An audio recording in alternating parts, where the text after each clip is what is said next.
Дараагийн мэдээ. За ийхүү Замдаа шатрын засгийн газраас оруулж ирж байгаа бүрэлдэхүүнийг батлах, бусад дагалдах хуулийн төслийн эрхний хэлэлцүүлгийг чуулганаар хэлэлцэж эхэллээ. Энэ талаарх мэдээллийг одоо үзүүлье. Улсын ерөнхийлөгчд чуулганы уралдаанаар засгийн газрын бүрэлдэхүүний тухай хуульд өөрчлөлт оруулах тухай хуулийн төслийг хэлэлцэж, улмаар эцсийн хэлэлцүүлэгт бэлтгүүлэхээр төрийн байгуулалтын байнгын хороонд шилжүүлсэн.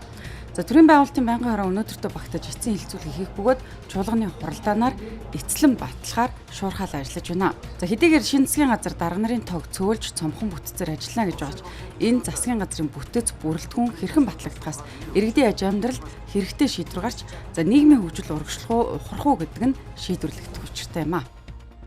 7 цагт ажилдаа очиод 7-9 хооронд яам дээр бүх хүчгүүдээ цохно. Жишээл хууль зүйн яамч чинь өдөрт 1000 бичиг орж гардаг яам байхгүй. Та бүхэн зөвөр бодох хэрэгтэй. Өдөрт 1000 бичиг орж гардаг. Тэгэхээр тэр хүнийг ингээ хүлээгээд тэр төрийн ажилд саад болоод байдаг байхгүй юу? Өдөр нь юу хийж ийн вэхээр байнгын ороо чуулган энд нөгөө хуулиудаа оруулна. Тийм ээ? Тэгэхээр тэр цаана нөгөө яамны үндсэн төрийн явж явах хэвээр ажлууд дээр цалгардал үүсдэг.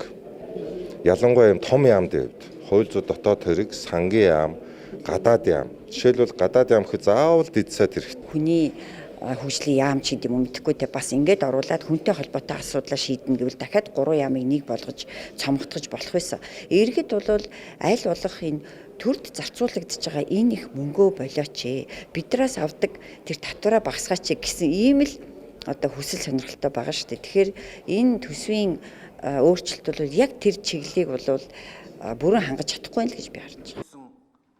Түүнчлэн өнөөдрийн чуулганы хурлаар 2025 оны төсвийн хүрээний мэдэгдэл 2026-аас 2027 оны төсвийн төсөөлийн тухай хуульд өөрчлөлт оруулах тухай хуулийн төслийг яаралтай гормоор хэлэлцгийг дэмжиж төсвийн байнгын хороонд шилжүүллээ.